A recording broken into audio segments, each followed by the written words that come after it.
Existem pessoas que precisam romper com namoros que são terríveis, desastrosos. Aquela pessoa só faz mal a você, você sabe disso, mas você tem um vínculo com ela, você tem necessidade afetiva, você não consegue romper aquele namoro.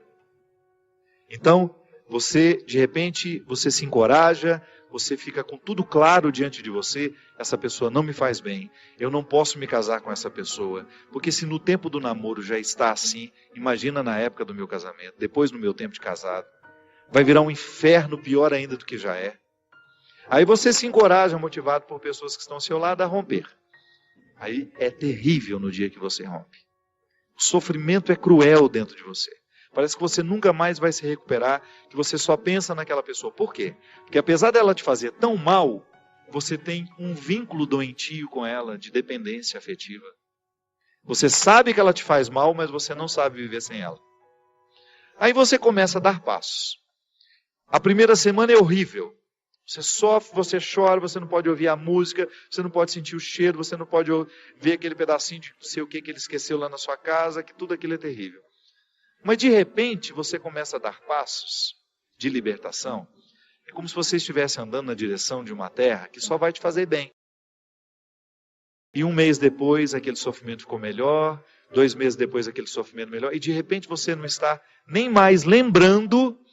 Claro que ainda existe ali um vínculo silencioso sendo desarmado, porque a dependência afetiva, ela não morre da noite para o dia. A gente precisa, é como se você fosse sufocando uma célula cancerosa com o processo da quimioterapia, sabe? Que você vai retirando a vida da célula cancerosa, que é a célula que nos mata. Aí digamos que 3 meses depois, você encontra de novo com aquela pessoa e você tem aquela famosa recaída. Aí pronto. O castelo que você estava construindo, o chão que você tinha andado, que tinha sido tão difícil, você joga fora e você volta para o Egito, você volta para a escravidão. Você faz o mesmo que os companheiros de Moisés queriam fazer, voltar a comer a cebola, voltar a comer o alimento podre, estragado. Aí você reata aquele relacionamento, porque ele é doentio e você não cuidou da devida distância que você deveria manter. Porque quando você tem essa dependência afetiva, você tem que estabelecer a distância, porque senão você não se cura. Você tem que parar de querer saber da vida daquela pessoa, porque senão você não se cura. Você precisa parar de ficar fuçando o Facebook dela, porque senão você não se cura. Você precisa parar de ficar investigando a vida. Onde que ela foi? O que ela está? Você tem que cessar todos os pontos que podem lhe fazer querer voltar para o Egito. Porque senão você nunca vai se libertar. Aí 3 meses depois você está bela e formosa já, matando a célula cancerígena, você vai dar mais uns beijos na boca, volta àquela dependência horrorosa e o inferno retorna na sua vida. Na sua primeira semana é até bom que está tudo voltando. Daqui a pouco, minha filha, você está num inferno pior do que você estava 3 meses atrás. É assim. Quando a gente não sabe viver o desconforto que nos edifica, a gente se boicota o tempo todo. É como parar de beber, é como parar de fumar. Você fica sem fumar 1 ano e você comemora porque você parou de jogar aquela toxina cancerígena no seu organismo. E de repente você vai lá e acende um cigarro de bobeira e aquele vício volta como se fosse um monstro capaz de te comer inteiro. Pronto. Todo aquele sacrifício que você fez dos primeiros dias sem fumar vão para o saco. Por quê? Todo aquele sacrifício vai para o saco. Por quê? Porque você não foi capaz de viver o desconforto de renunciar. Minha gente, é impressionante como essa mão de Deus nos auxilia assim. Nos fazendo conscientes do que nós precisamos romper na nossa vida. São situações que a gente precisa estabelecer limites para elas. Porque senão a gente não vai ser curado nunca. A gente vai ficar eternamente doente na fila dos necessitados, chorando e mendigando um pãozinho de bondade do outro, um pãozinho de afeto do outro. Pelo amor de Deus, nós não fomos feitos para isso. Nós não fomos feitos para ficar arrastando dependentes afetivamente dos outros. A gente foi feito para amar. E o amor só tem sentido na nossa vida se for para nos edificar, se for para nos ajudar a atravessar o desconforto do deserto. Caso contrário, ele não faz sentido. Esse pseudo-amor, esse falso amor que às vezes a gente diz sentir um pelo outro, que não nos ajuda nos desconfortos do deserto. Eu preciso viver os meus desertos, você precisa viver os seus. E os verdadeiros amigos são aqueles que reconhecem os desertos que o outro precisa passar e fala: isso mesmo. Vamos passar por esse deserto porque você precisa dele. Agora, a Poliana, ela quer aquela vida feliz, ordenada. Lembra daquela personagem? A Poliana, onde tudo era o jogo do contente, né? Para com isso. Assassine esse instinto infantil que existe dentro de você, que lhe faz ter medo dos desconfortos da vida. O desconforto da vida, quando bem vivido, ele só nos torna melhores. Tira essa máscara de coitadinha que você gruda na sua cara para os outros terem eternamente pena de você. Você só perde tempo na vida assim. Que bobagem! Deus nos segura na nossa mão, é para a gente ter condições de atravessar esse deserto. Não é para ficar recaindo eternamente e voltar a comer as cebolas do Egito, porque a gente teve dó de nós, porque a gente teve dó do outro. A caminhada é para frente que se vai. E chega um momento, quando Moisés chega diante de Deus e fala: agora você resolve essa situação, porque eu não sei mais o que fazer. Já construíram um bezerro de ouro no meio do caminho, já arrumaram confusão, já estão adorando até outras situações, então nem lembrando que o Senhor existe. Eles só não voltam porque está longe demais. Mas retornam de outra maneira, não retornam na geografia. Sabe? Eles não voltam geograficamente porque estava longe já do Egito. Eles morreriam no meio do caminho. Mas não voltavam geograficamente, mas voltavam afetivamente. Porque às vezes a gente já ultrapassou o território da nossa escravidão físico. Eu já saí da cadeia, mas a cadeia não saiu de mim. É assim que funciona. Eu já dei os passos na direção da minha liberdade, mas eu não fiz a conquista da minha liberdade. Eu não decretei a conquista da minha liberdade. Então eu fico afetivamente preso ao meu passado. Lamentando as cebolas do Egito, lamentando o namoro que terminou, a situação que foi terminada, a amizade que foi traída. Sempre que eu me encorajo a vencer os mares que me desafiam, eu estou exercendo o cuidado de Deus na minha vida. Sempre que eu me encorajo a colocar o pé no mar que me ameaça, eu estou cumprindo a parte da promessa de que Ele estará sempre ao meu lado. Você faz a mesma coisa. Sempre que você desafia os seus mares, sempre que você enfrenta os seus desconfortos, quando você não tem medo do desconforto que lhe chega, quando você olha para ele de frente, você fala: e agora? O que é que nós vamos fazer a partir desse momento? O que você me traz de bom?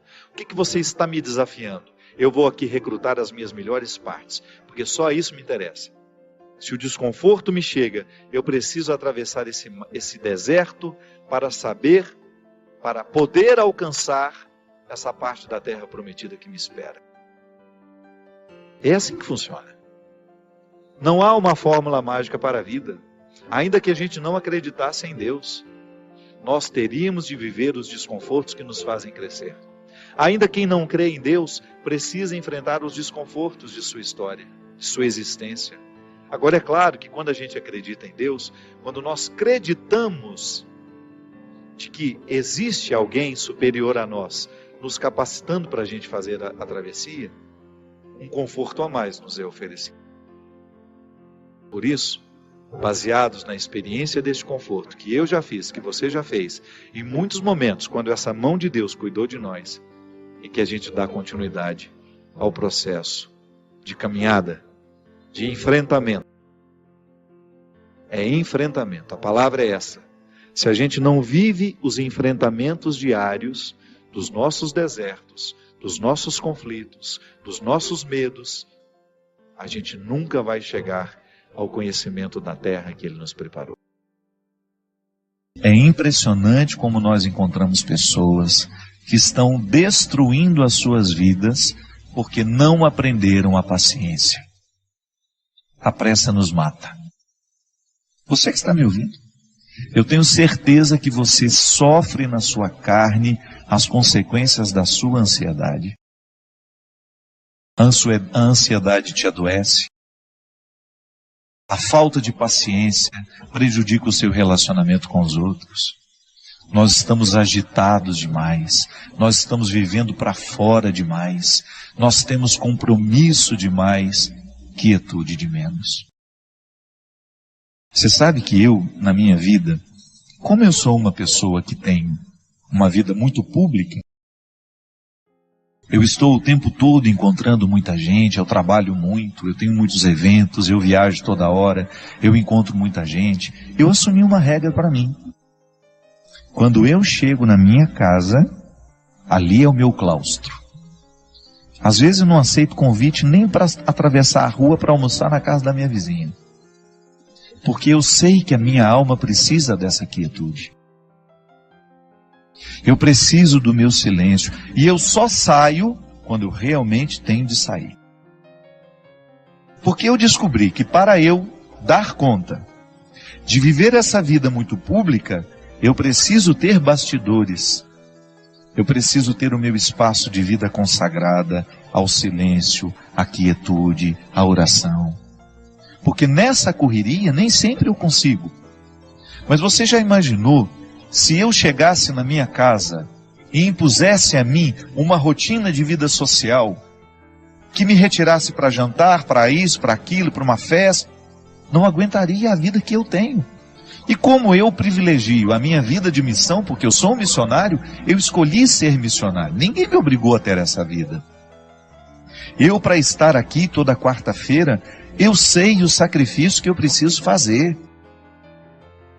Para eu poder pegar as estradas e enfrentar os inúmeros desafios das estradas, a dispersão das estradas.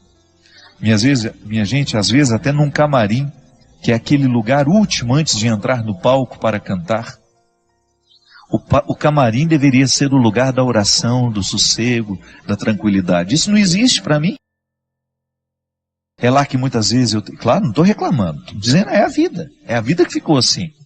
Às vezes eu tenho tanta gente para atender, tanta gente querendo conversar comigo, que quando eu subo no palco, me restam 2, 3 minutos ali só para me concentrar, para entrar ali no palco e dar tudo de mim. Essa semana mesmo, eu fui a Poços de Caldas, e eu tinha 1h30 para fazer o evento, porque eu precisava pegar a estrada de madrugada, que eu tinha um compromisso logo cedo em Taubaté. Senão eu não ia conseguir dormir nem 2 horas. E aí tudo bem, o evento começou, o show começou. Aí a minha assistente, a Mônica, que fica do lado, faltam 10 minutos. E aí eu olhei para aquele povo. Não tenho coragem de parar o show aqui agora, porque eu preciso ir embora. Ali é o lugar da minha dedicação. Você sabe por quê? As pessoas vão ali para me ouvir. É claro que depois eu me dou o direito de dizer, olha, não vou autografar CD de ninguém, não vou tirar foto com ninguém porque eu preciso ir embora. Mas o meu tempo de evangelização em cima do palco é sagrado. Ali é o horário de exercer o meu ofício. Eu não posso ter pressa no ofício de evangelizar. Mas quando eu chego em casa, eu preciso me dar o direito de viver esses bastidores. De viver esse silêncio, essa quietude, de desligar um pouco o meu telefone, de esquecer que ele existe, de estar um pouco mais diante de Deus, para que Ele me preencha, para que depois, quando eu voltar para a estrada, eu continue tendo o que oferecer ao outro. Olha aqui, você tem uma vida diferente da minha. Você não tem essa necessidade de evangelizar como eu evangelizo. Mas não se engane. Você também tem a mesma necessidade que eu tenho de ter bastidores. A sua vida te exige. Você tem uma vida social que te joga para fora o tempo todo. Você trabalha muito, você encontra muita gente. E qual é o espaço que você cria para criar dentro do seu coração esse espaço de paciência que só Deus pode nos dar? Qual é o espaço que você cria para que Deus tenha condições de moldar a sua alma de acordo com a sua vontade, com o desejo que Ele tem? Qual é o espaço que você oferece a Deus para que o seu florescimento espiritual aconteça? Para que você não se desgaste demais nessa vida que não para, nessa vida que é tão rara e que muitas vezes você não percebe por causa do modo de vida que você escolheu viver. Quando eu dou o meu testemunho de que eu tenho estrada demais e muitas vezes bastidores de menos, e que por isso que quando eu chego em casa eu tenho que me recolher e proporcionar ao meu coração uma restituição espiritual, eu fico pensando também os meus amigos que são padres, que enfrentam no seu dia a dia o desafio de atender as pessoas o tempo todo, porque muitas vezes as pessoas não estão preocupadas com o descanso do padre. Eu já encontrei muitos padres que ficam até constrangidos de dizerem que vão tirar um dia de férias, uma segunda-feira, por exemplo, para descansar. É direito dele. Ele precisa restituir no coração aquilo que ele oferece ao longo da semana. Há padres que celebram 5, 6 missas por domingo. Isso é desgastante, minha gente. A graça de Deus nos sustenta, mas nós também precisamos buscar a quietude para que esta graça alcance o nosso coração e nos restitua com a nossa paciência. Muitas vezes nós encontramos os nossos padres, os nossos pastores dando patada no povo. Não é porque eles são ruins, não. É porque eles estão cansados, eles estão excessivamente carregados. Por isso que nós, como leigos, vocês aí, que acompanham os padres de vocês, prestem atenção se o padre não está trabalhando demais, se vocês não estão exigindo demais dele. Ofereça a eles isso. O padre vai passar um dia lá em casa, ninguém vai te importunar, nós vamos oferecer uma casa onde onde o senhor possa descansar um pouquinho, passar um tempo com pessoas que não vão te exigir nada como padre, onde o senhor seja apenas um ser humano, onde o senhor possa rezar, possa ficar em silêncio. E você não pode negligenciar na sua vida a construção deste espaço. Até na nossa vida consagrada, nós que somos consagrados a Deus, eu vejo aqui na Canção Nova, como esses meninos e meninas trabalham. Eles trabalham muito. O meu diretor mesmo, China, que agora está trabalhando ali nos bastidores, quantas vezes esse menino passa a noite editando programas, às vezes o programa que vai ter de ser repetido, ele passa a noite editando esses trabalhos, trabalha muito. Se você vê essa equipe que está aqui, eles são trabalhadores e não tem muito tempo não. Mas você vai olhar para eles, você vai buscar na vida deles, os consagrados sobretudo, sempre encontram o seu espaço de estarem em silêncio diante do Senhor, buscando a restauração dessa vida espiritual que vai por água abaixo se a gente descuida. Eu já lhe disse isso aqui uma vez e volto a repetir. O fundador da Congregação dos Padres Sagrado Coração de Jesus, lá onde eu fui formado, graças a Deus, toda a minha formação eu devo à Congregação do Sagrado Coração de Jesus.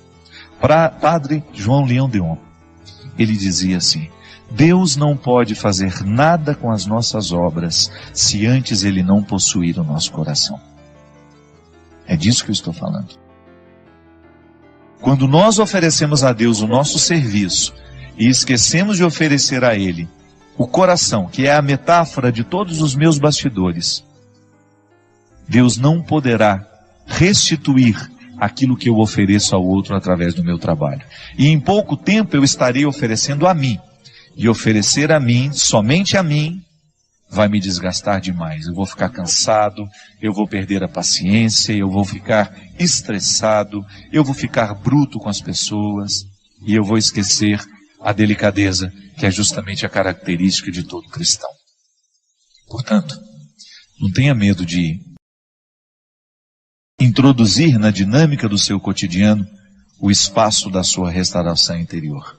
Pode ser 5, 10 minutos. Silêncio, oração, respiração profunda.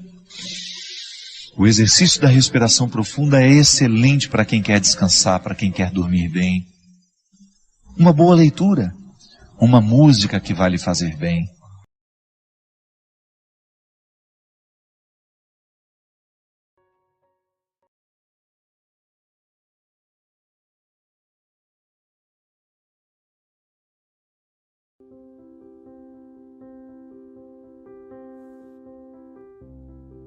Eu encontrei tanta gente machucada por essa compreensão.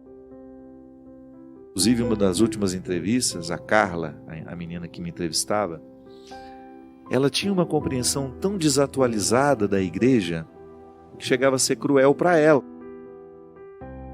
Minha filha, esse Deus em que você acredita, ele não existe. Esse Deus que você acredita, de fato, ele não merece nem o nosso respeito. Preste atenção no Deus que Jesus ensina. Vá direto às fontes. Infelizmente, as pessoas que tiveram influência sobre você, lhe apresentaram a um Deus cruel. Caricato isso daí. Deus não é assim. Tantos traumas, minha gente, tanta gente machucada, tudo em nome de Deus. Pessoas que foram a um confessionário tentando encontrar um consolo, uma palavra que pudesse ajudar a reconstruí-las, literalmente enxotadas de lá. Isso aconteceu muito. Graças a Deus, nós temos tido uma mudança considerável, né? Uma onda de misericórdia tomando conta dos líderes religiosos. A gente tendo coragem de apresentar um Deus amoroso.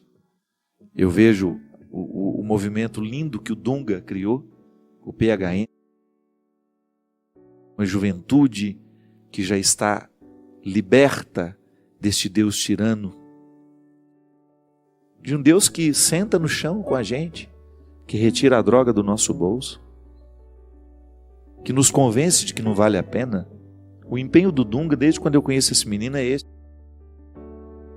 A cara de um moleque quando o vi a primeira vez, não é, Cristian? Já fazia um trabalho assim, reconstruir Deus no coração da pessoa. É missão dele. O Dunga faz um trabalho de 1000 padres. Ele só não celebra os sacramentos. O Dunga tem uma oportunidade feliz demais de colocar no coração da pessoa essa juventude que acredita nele, que vai a Deus através dele, que acredita em Deus porque acredita no Dunga, porque isso é humano, né? Tá ali, ó, o meu livro chegou, Humano Demais, onde um pouco dessa minha trajetória, como foi que eu fui apresentado a Deus, como foi que eu descobri Deus. O livro cai. Levantar, para arrumar o livro, está aqui. Eu fui apresentado a Deus assim, e também passou alguns Dungas pela minha...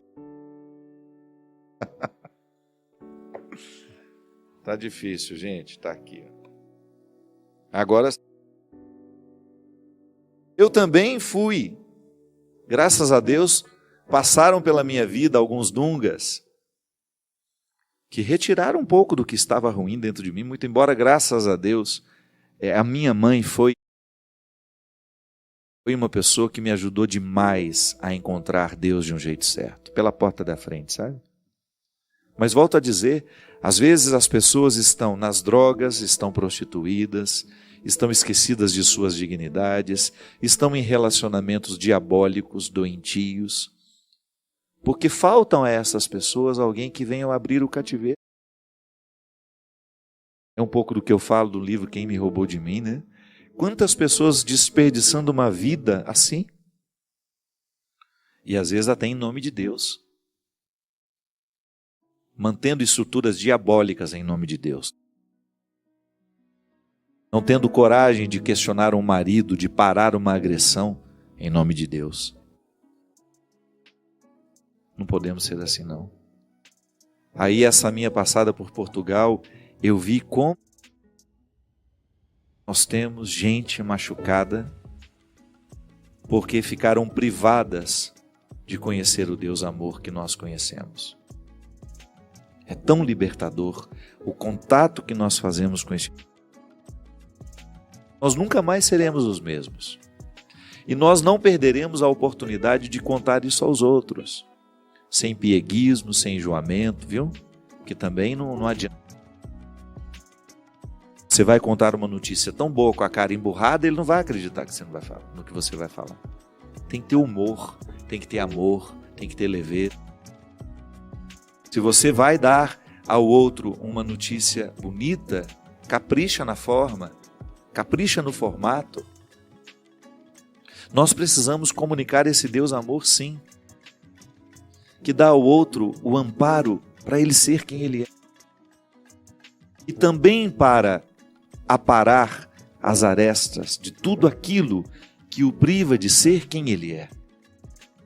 É um Deus amor, um Deus que nos leva no colo, que está disposto a nos perdoar, a nos encaminhar e ajudar-nos na dinâmica do... Isso é muito lindo. Porque estou arrependido, estou disposto a dar o passo na direção desta mudança. Porque estou arrependido, eu quero, necessito dar continuidade ao que o arrependimento me propõe. Talvez seja para nós isso. Pode ser que eu esteja falando para outra pessoa, mas pode ser que seja para mim também. Há tantas coisas dentro de mim que ainda são culpas, que ainda não são arrependimentos. Talvez por isso eu não mude. Talvez por isso eu ainda não tenha alcançado um resultado melhor. Pode ser que eu ainda esteja mergulhado em muita culpa. Pode ser que eu ainda não tenha me perdoado de muitos erros cometidos. Pode ser que você esteja aí amargurando-se, feliz, porque se sente mais culpada do que deveria. Talvez não deveria sentir-se nem, sabe, não permitir mesmo a culpa. Mas é inevitável. É impressionante quando acontece uma tragédia e imediatamente nós queremos saber quem foi o culpado. Faz parte do ser humano isso. Por que o avião caiu? Por que isso? Nós precisamos atribuir. Nós fazemos isso o tempo todo com a gente. Só que esta culpa não modifica o fato. O arrependimento me faz tomar atitudes. Enquanto a culpa me paralisa e me faz ficar sofrendo na minha cama, o arrependimento me faz levantar, abrir a janela, beijar o quarto. Igual o testemunho que nós tivemos de uma senhora lá em Portugal. Ela disse que um dia estava assistindo o programa de direção espiritual. Eu olhei bem na câmera e disse assim: você que está aí, deitada, reclamando da vida, esperando que Deus venha fazer por você o que você deveria fazer, cria vergonha, levanta dessa cama, levanta desse sofá. Ela olhou para o lado, esse padre está falando comigo. E levantou. E a vida dela nunca mais foi. Foi um testemunho que nós recebemos lá. Lindo. Uma senhora feliz, cheia de vida, que naquele momento estava cheia de tristezas, angústias, depressões e culpas. Mas ela levantou. Deu um jeito de reconciliar-se consigo mesma. Os problemas continuaram, mas ela estava ali, disposta a enfrentá-los. Viva o mesmo desafio. Liberte-se de tudo que lhe faz ser culpado. Aceite as portas que lhe encaminham à dinâmica dos seus arrependimentos. Porque arrependido estando, você pede perdão, você procura o que precisa ser procurado, você muda a atitude. Tudo porque sabe que se essa mudança é realizada, o arrependimento atinge o seu ponto final, o seu resultado. E nenhuma culpa fica para contar a história. E depois que o coração está arrependido, todas as culpas, as mágoas, os ressentimentos são naturalmente varridos pela misericórdia de Deus.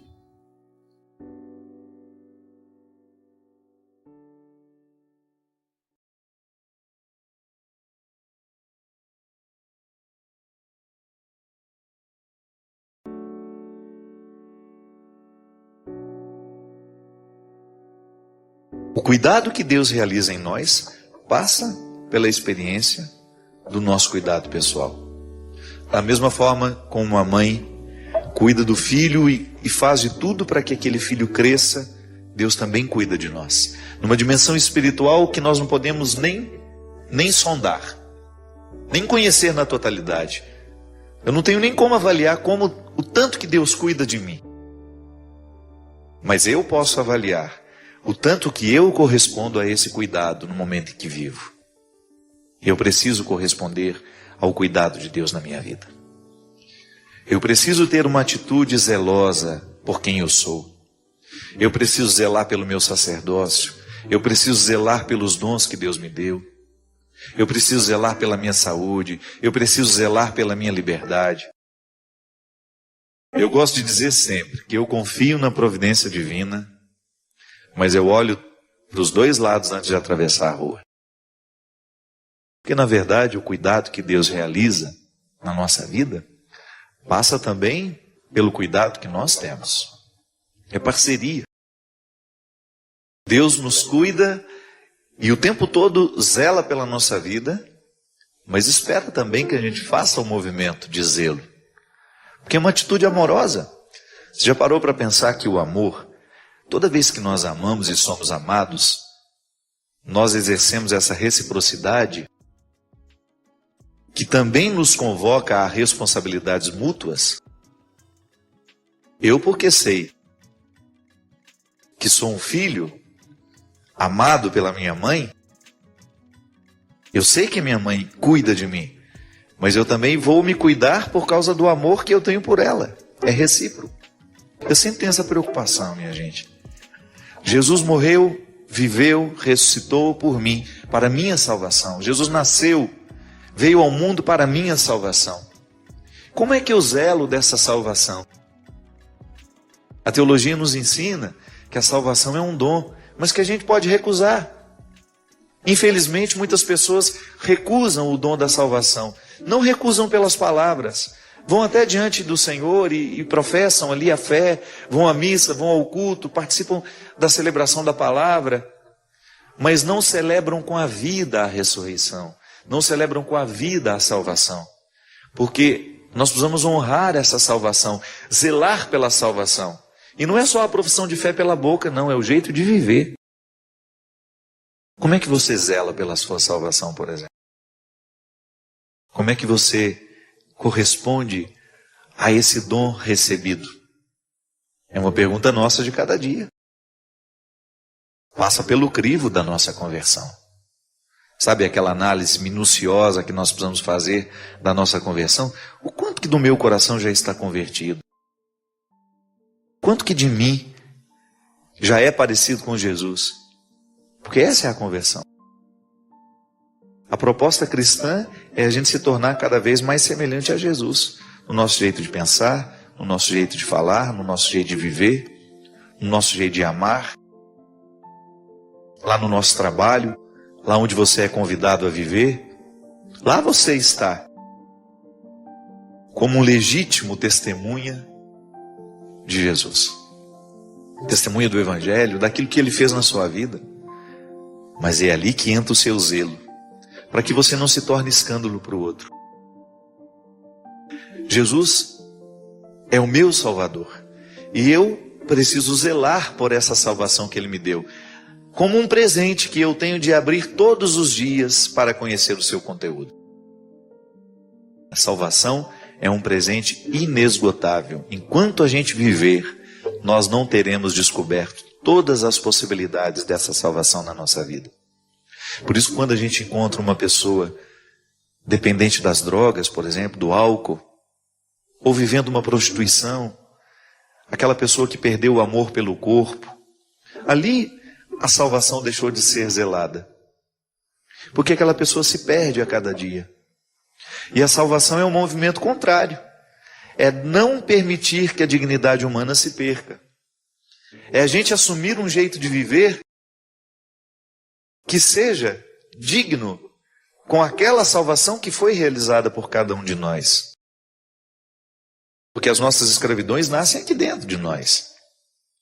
Naquilo que nós alimentamos e naquilo que nós permitimos que cresça. Da mesma maneira como um relacionamento pode ser causa de perdição para muitos. E a gente sempre diz, não é um projeto utópico. Os nossos namoros, os nossos casamentos, as nossas amizades, os nossos relacionamentos precisam ser instrumentos de salvação na nossa vida.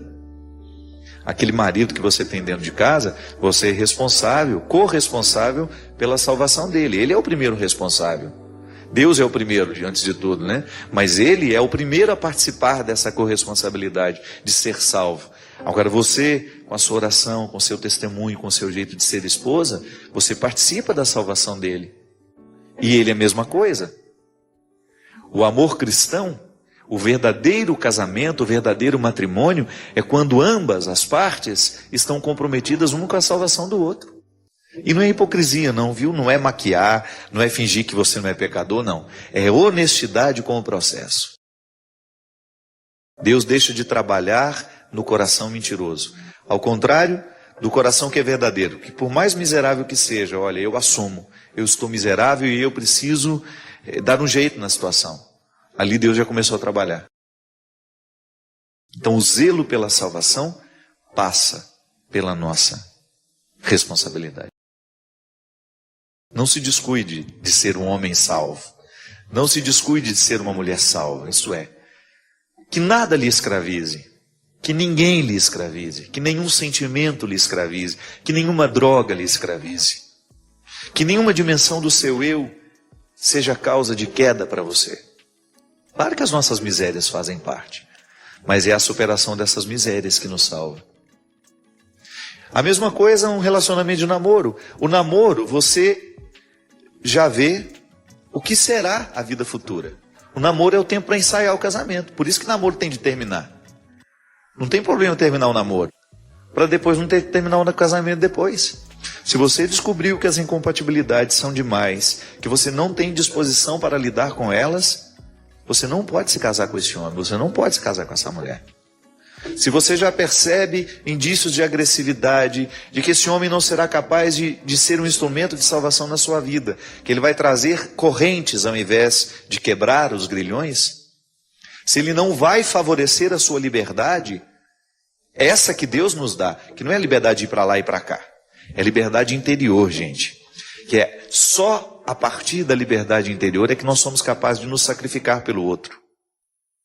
A palavra de Deus nos liberta, a verdade nos liberta. Desde que essa palavra seja interpretada no contexto que foi escrita, porque também ela pode acorrentar. Muitas pessoas são acorrentadas por líderes religiosos.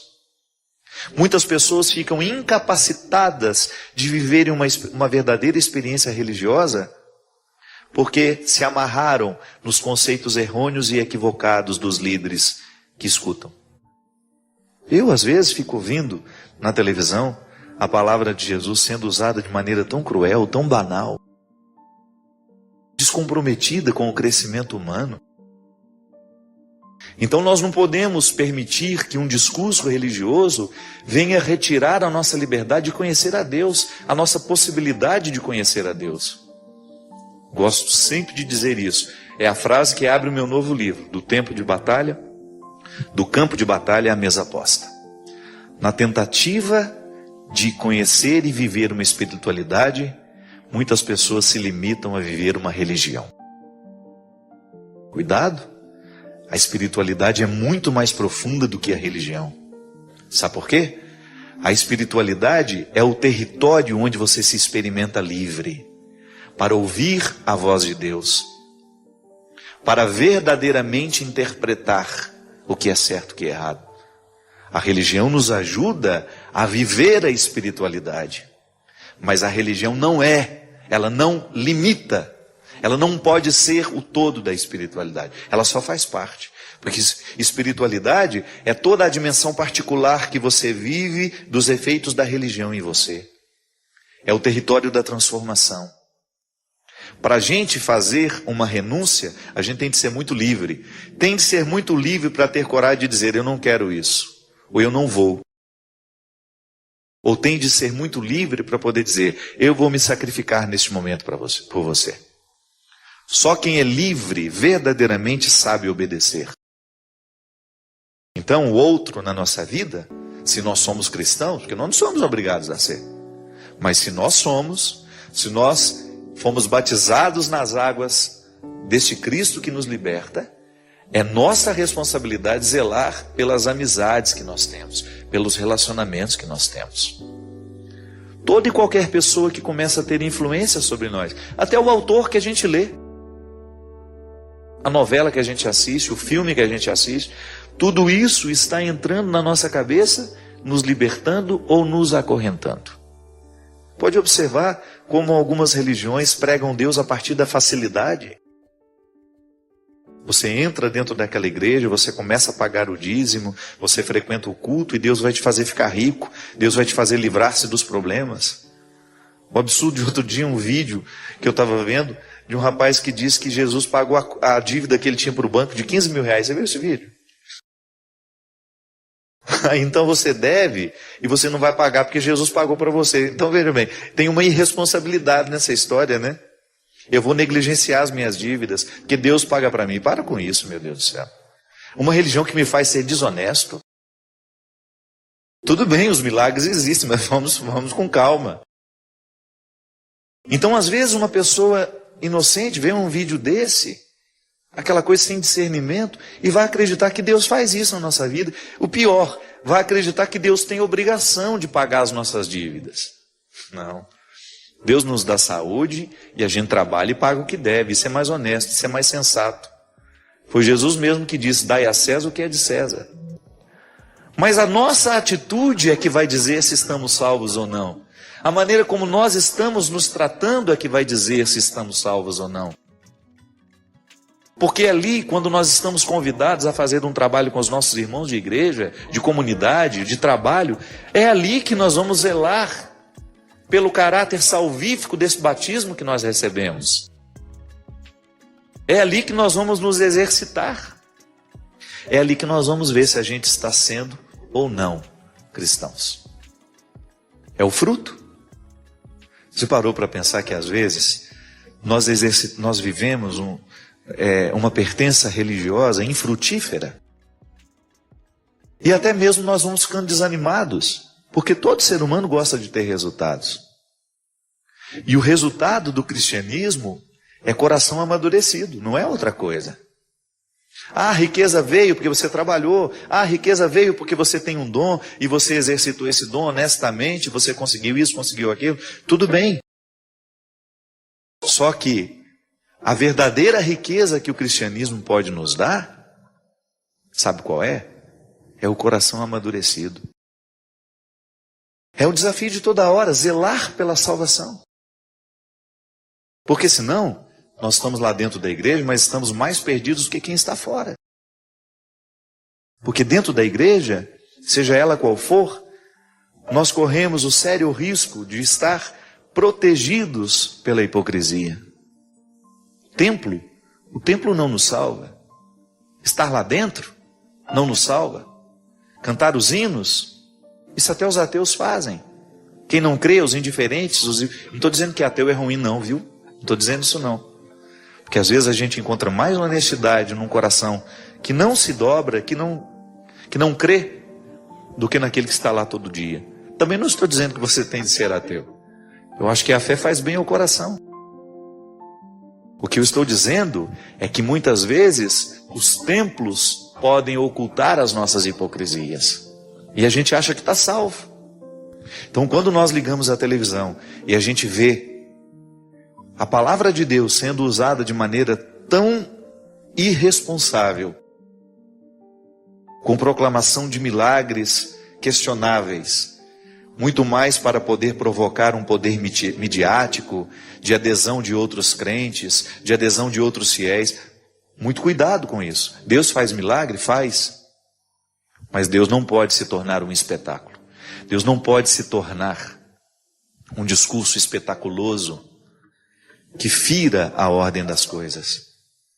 Sabe? Porque isso é corrente que você coloca na alma de uma pessoa, que impede de viver essa verdadeira liberdade, que nos coloca diante de Deus, permitindo que Ele seja Deus e que eu seja quem eu sou.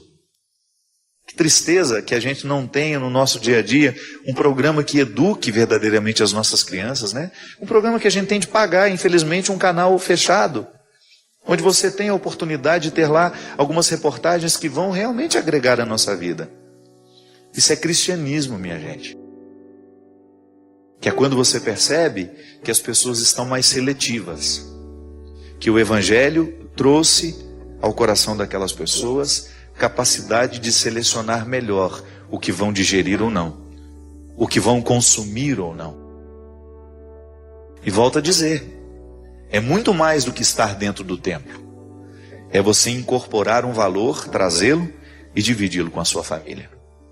Acho que uma verdadeira família cristã é aquela que seleciona tudo que entra dentro de casa. Nós não somos obrigados a consumir o lixo cultural que tem sido produzido pela sociedade que nos nivela por baixo. Nós vamos ficar mais seletivos, nós vamos estudar um pouco mais. Então cuidado a quem você escuta. Quais são as autoridades que estão lhe ajudando a crer? Zele por essa salvação que lhe vem pela palavra. Escolha bem o alimento espiritual que você dará a você. Cuidado com o que lê, sabe? De sentir e desejar o que é mais nobre. Quando um povo é capaz de desejar o que é mais nobre. Quando você sente que o dinheiro trouxe às pessoas a oportunidade de crescerem culturalmente. De você sentir que esse povo está mais educado para querer o que é nobre. Que não se aceita, que não aceita ser nivelado por baixo, com essa programação de televisão que tantas vezes desconsidera a inteligência das pessoas, ou então que propõe um gosto amargo o tempo todo noticiando o que é amargo e as pessoas engolindo isso e desejando esse tipo de notícia e desejando esse tipo de programa, cuja pauta é só a vida do outro, é a fofoca que se faz. Não é um livro para te alienar, não é um livro para te fazer apenas compreender a religião de maneira superficial. Não, vamos aprofundar. João Paulo II já nos convidava a isso. Vamos jogar as nossas redes em águas mais profundas. Chega de superficialidade. Isso é zelar pela nossa salvação. Isso é permitir que o cuidado de Deus na nossa vida se encontre com o cuidado que nós temos conosco mesmo.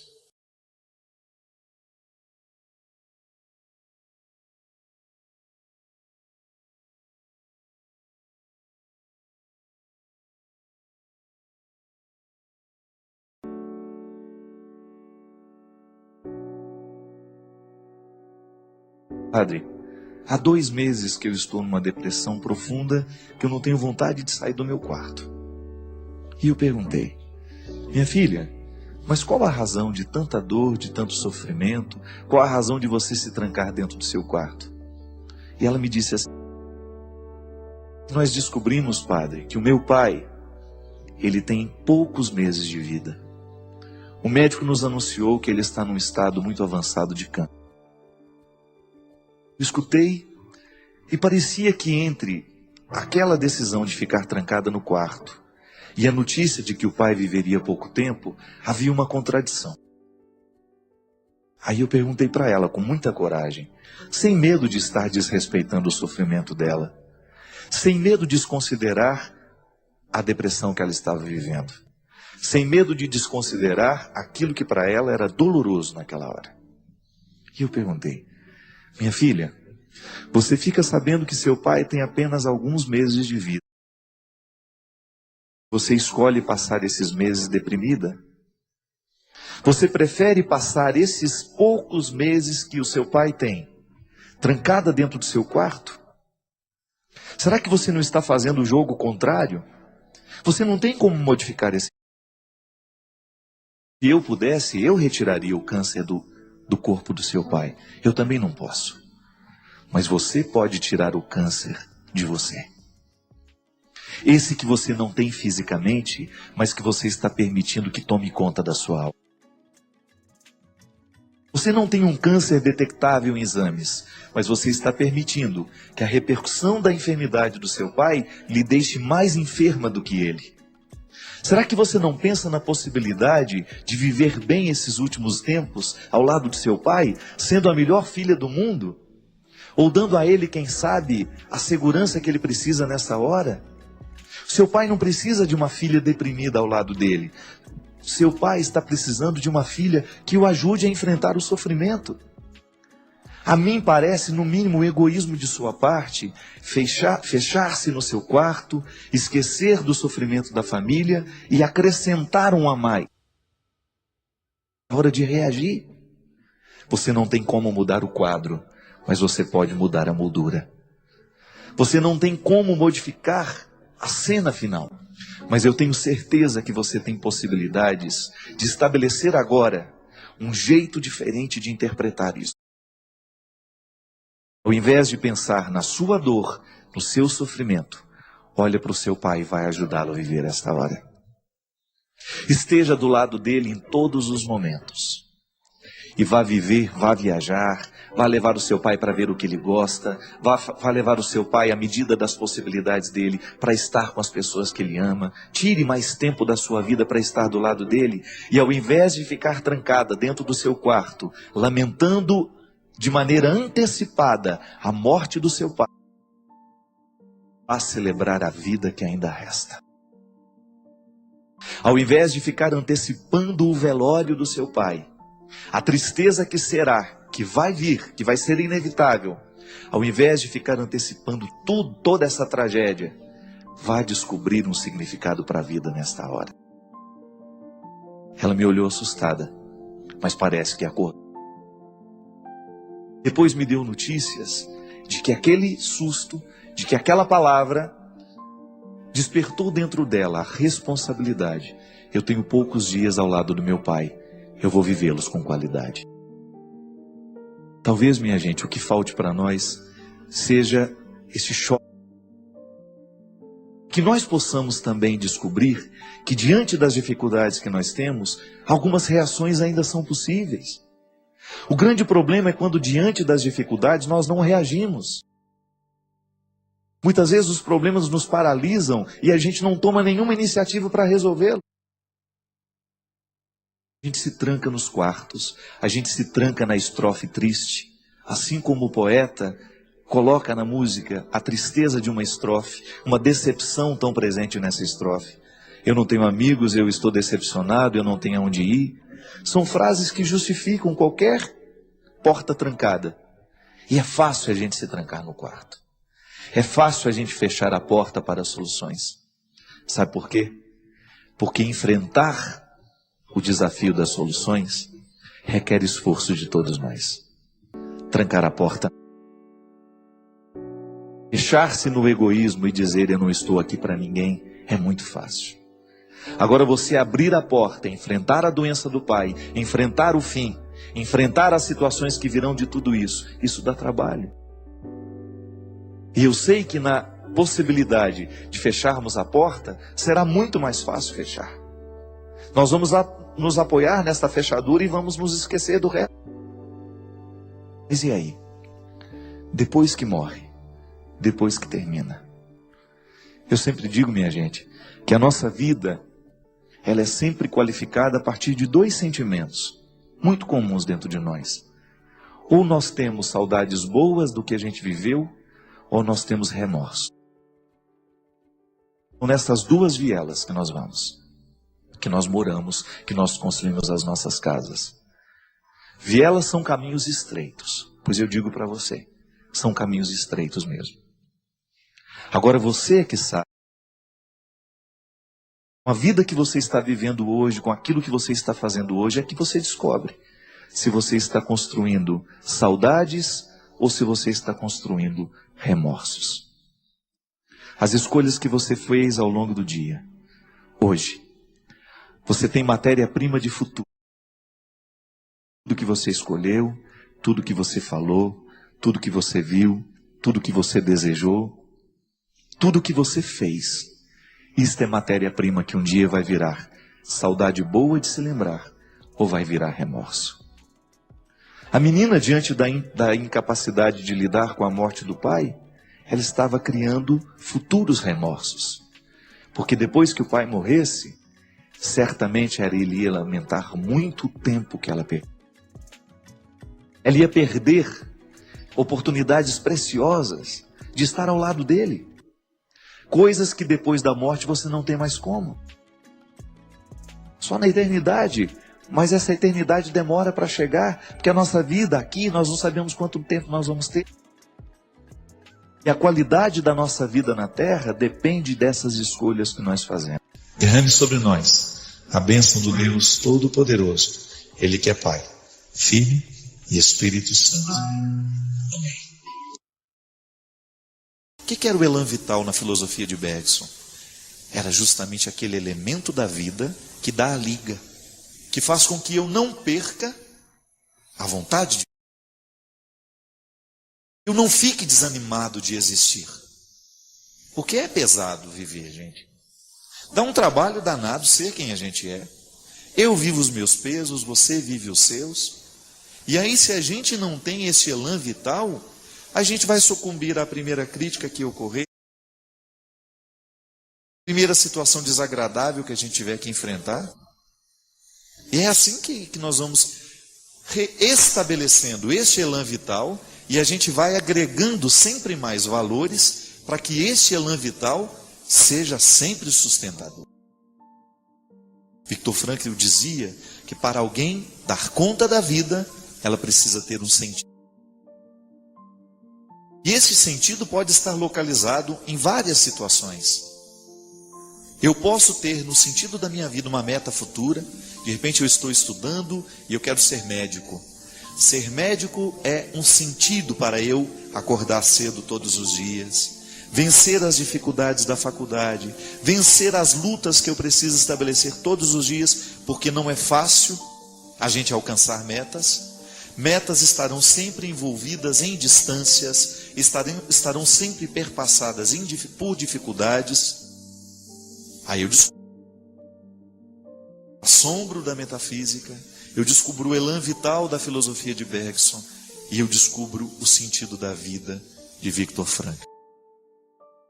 Várias explicações para uma mesma coisa. E na verdade, no momento que a gente está vivendo, a gente nem precisa da compreensão teórica da filosofia. O que a gente precisa mesmo é da coragem para que esta filosofia se encarne na nossa existência. Da mesma maneira como o Verbo de Deus se encarnou no seio de Maria, no ventre de Maria. Eu preciso viver esse mistério da encarnação todos os dias. Eu preciso encarnar em mim todos os sonhos que eu necessito para ser quem eu sou, as metas, os propósitos, aquilo que eu estabeleço. Olha, eu não quero morrer com esses defeitos, então eu estabeleço metas para vencer esses defeitos. E aí eu vou sendo feliz. Compreendendo que felicidade, neste caso, não é um mar de rosas, não são só alegrias, não. Felicidade como sendo aquela sensação boa de você estar lutando como precisa lutar para que as coisas venham a acontecer como você, de alguma maneira, projetou. E ainda que não aconteça totalmente como você projetou, você vai saber lidar com os resultados que são contrários, porque isso é uma questão de sabedoria, é uma questão de maturidade. Só as crianças esperam que a vida seja perfeita. E à medida que elas vão crescendo em maturidade, elas vão descobrindo que não é bem assim. Não é verdade? Não é uma das maiores lutas que nós precisamos viver? Um dos maiores lutos que nós precisamos organizar como pessoas é este. É eu entender que a vida não é como eu gostaria que fosse. Mas eu pego aquilo que é e faço um trabalho comigo para que a minha felicidade seja possível, mesmo quando tudo parece irremediavelmente perdido. Tantos testemunhos, tantas pessoas que nos escreveram e que nos contaram justamente momentos difíceis, ou então que estão enfrentando agora dificuldades, que se a gente não cuida, elas vão se avolumando, elas vão crescendo, e depois fica impossível de superar. Igual goteira, minha gente. Se no seu telhado tem uma goteirinha pequena, conserte logo, porque essa goteira pode começar a pingar pela parede, no chão, E ela pode causar uma infiltração terrível. Por quê? Uma gota d'água não pode prejudicar uma parede. Mas uma gota d'água pingando todos os dias, aí sim ela tem poder de destruição. O mesmo acontece na nossa vida, né? De vez em quando a gente vai permitindo que as pequenas gotas do ressentimento, da mágoa, do ódio, do desajuste afetivo, isso vai pingando dentro de nós, até nos nossos relacionamentos, né? Se a gente não corrige todos os dias aquilo que está errado entre nós, a gente corre o risco de depois não ter mais remédio, porque a gente permitiu que a gota fosse minando, fosse impregnando e prejudicando a estrutura. Uma casa terá que ser demolida se ela foi prejudicada na sua estrutura. Se a parede está feia, você entra dentro de uma casa, às vezes está tudo tão sujo, né? Mas se a base, se a estrutura está bem cuidada, não tem problema nenhum. A mesma coisa somos nós. A gente também precisa fazer passar por esse processo de transformação todos os dias, né? De análise. Poderíamos usar um termo da psicologia, por que não? Fazer a análise é o quê? É você perceber onde é que está pingando. E o que está pingando. Para que você possa ter uma ação efetiva. Que tenha a possibilidade de modificar, que tenha a possibilidade de transformar aquilo que está lhe incomodando. Porque cá entre nós, a vida é muito boa para que a gente venha perder goteiras, não é verdade? Com coisas ruins. Não. Aquilo que incomoda o coração hoje precisa ser resolvido hoje. Sabe por quê? Porque você merece direito seu deitar na sua cama daqui a pouco, ou agora já. E você dormir bem, tranquilo. Por quê? Porque você corrigiu as goteiras que estavam prejudicando a sua paz, a sua saúde afetiva, né? Essa digestão emocional que se a gente não faz todos os dias, começa a fazer muito mal para a gente. Eu desejo que você, nas suas lutas, você tenha sempre o direito e a possibilidade de retirar os seus excessos, para você ter diante dos seus olhos a sua verdade fundamental, sem exageros, só você.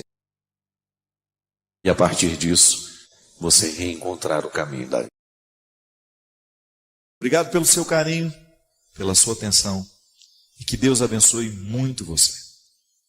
Que Deus derrame sobre o seu coração, sobre a sua casa, sobre a sua vida, a disposição que caracterizou o coração de Nossa Senhora. Para que, exemplo dela, a gente também possa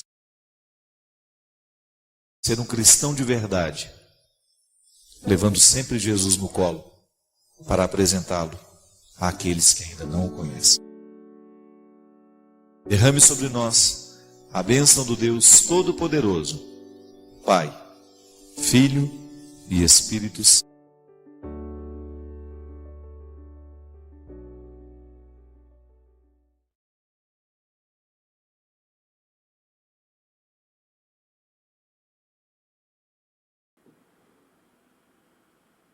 Meu amigo, minha amiga, ficar até o final não é pouca coisa, hein? Mostra que você se importou o suficiente para ir além da superfície.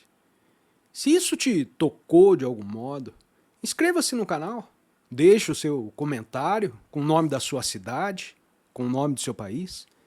Compartilhe com alguém que possa se beneficiar dessas ideias. Valeu? Um grande abraço e até o próximo vídeo. Tchau, tchau!